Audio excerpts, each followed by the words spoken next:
Wailing well. I guess it's not surprising I became a librarian, since I spent all my high school years doing my homework in the reference department of the local library.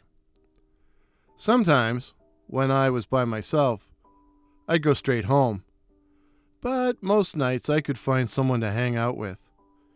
We'd go down to the lake or to Tim Hortons, and later, after we turned 18, to the hotel for a brewski. At least, when we had money. When we were broke, we just walked around till the wee small hours. On this particular night in mid-March, Doug and I were plodding along the Lakeshore Road in a light but very cold rain. We had no funds, and the talk was boring, so I was about to call it a night when a silver K car pulled up to the curb. "Can I give you guys a ride somewhere?" The girl behind the wheel had curly, shoulder-length hair, which framed a pale but very pretty face. She went to one of the other schools, and I didn't know her name, but I recognized her. "Well, we're just bumming around," I said. "You want to ride instead?" She had a surprisingly husky voice. "You don't gotta ask twice," Doug laughed, and we crawled in. It wasn't a big car, but it was warm and dry. Turned out it was her mom's car, Mom being an oil company executive who was always at work. And so Christine, for such was the lovely girl's name, had the car, and she liked to drive.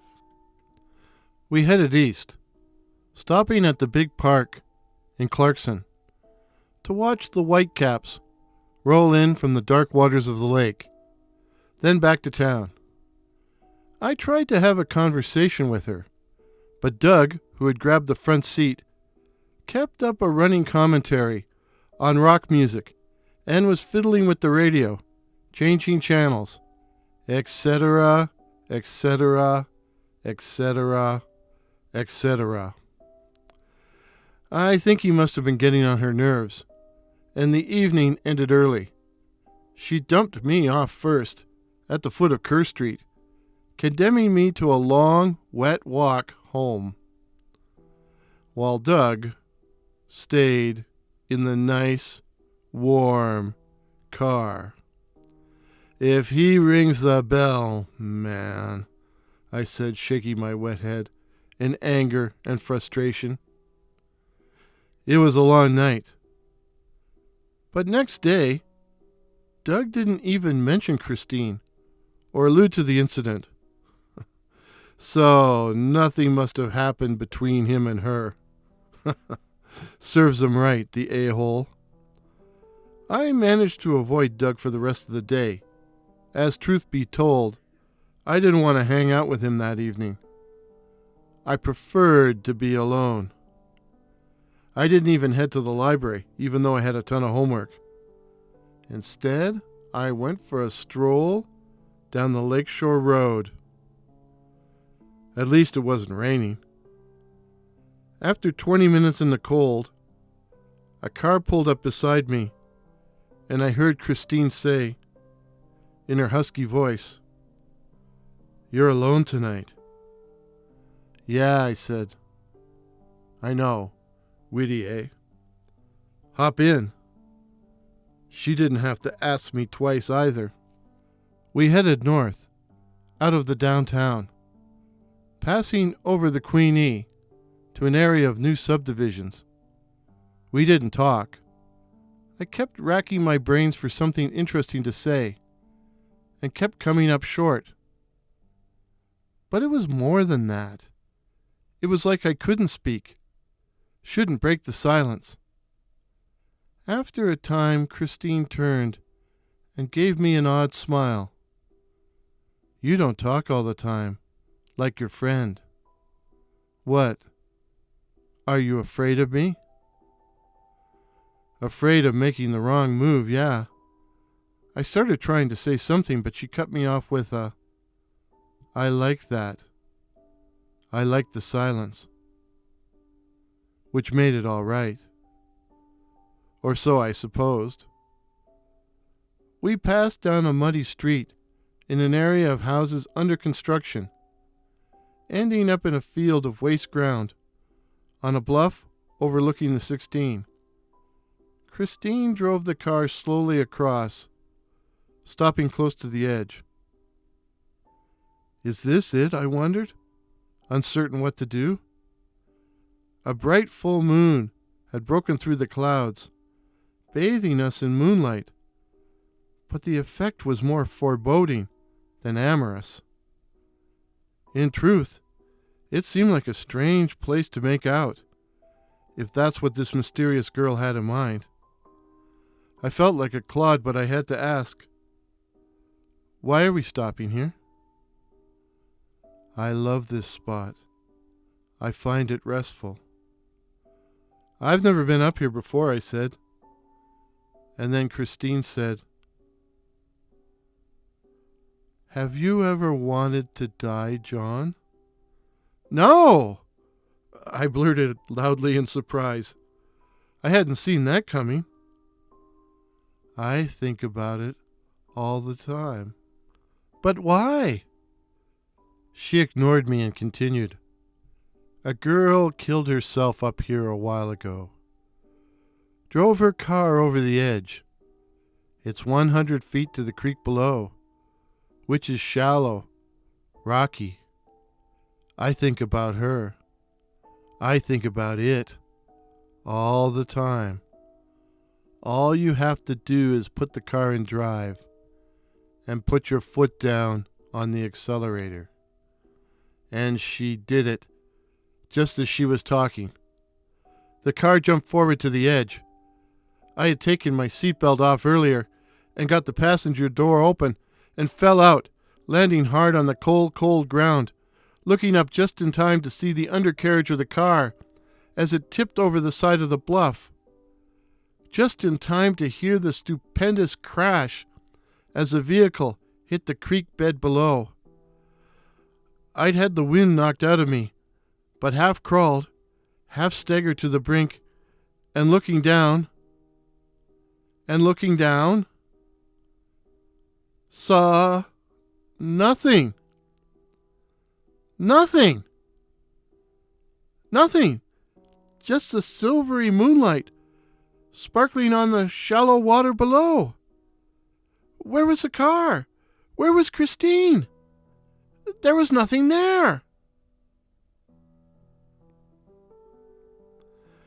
And then I remembered the whole thing. No, it couldn't be. It couldn't be. Somehow I made the long trudge back to town and found Doug at the hotel, watching the end of the hockey game of all things. One look at my face and he asked me what was wrong. I told him I needed a drink. Badly. He went to the bar and came back with a double vodka and Coke. I drained it in one gulp, so he got me another.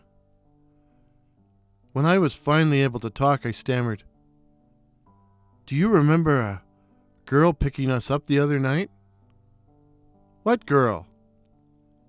"Christine." "Christine who?" "She didn't give you a ride home?" Doug had no idea who or what I was talking about. According to him, we had both trudged home in the rain. "I would have really liked it if some chick had picked us up, man," he said, giving me a funny look. "You sure you're okay?" I didn't tell him about the accident. What would have been the point? The incident hadn't happened, as far as he was concerned, and he already thought I was nuts or stoned. But the accident really had happened. Only it happened a year earlier. The whole thing had come back to me when I peered in shock over the side of the bluff. Christine was a young woman who suffered from depression, and one March evening, she had driven her mother's car over the cliff above the 16 and died from her injuries. And I had known her. My buddies and I had gone to a dance at her high school, and she had caught my eye. We danced, then sat talking in the bleachers. I loved the sound of her voice. But then my presence was suddenly required outside. There was a fight or something, and when I got back, she was gone. I felt bad when I heard she had killed herself, but not for long. After all, I hadn't really known her, and there were lots of other girls. So I'd forgotten all about her until the night she picked us up in the rain, when I recognized her, but forgot her name, and forgot she was dead. Did she remember me? Did she like me? Enough to put a spell on me? Enough to want to kill me? I guess I should have ended this by saying, "Hey, Christine, I found you attractive, and I'm sorry about what happened to you. But in future, let's just not meet." But that's not what happened.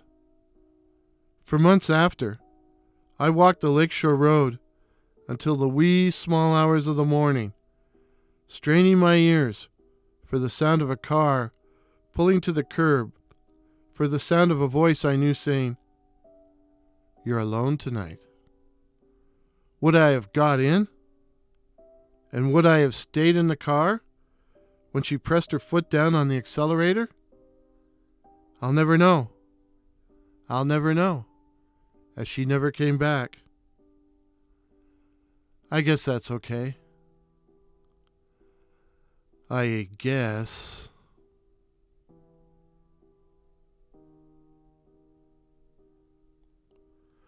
WSJ here. That's WSJ. WSJ here. Hope this yarn had you on the edge of your seat. No bluff. And that, unlike my memory of Christine, you'll find it hard to forget. Please share this video. Comment. I love comments. Drop a like and consider subscribing for more ghost stories of a librarian. And remember, stay hungry.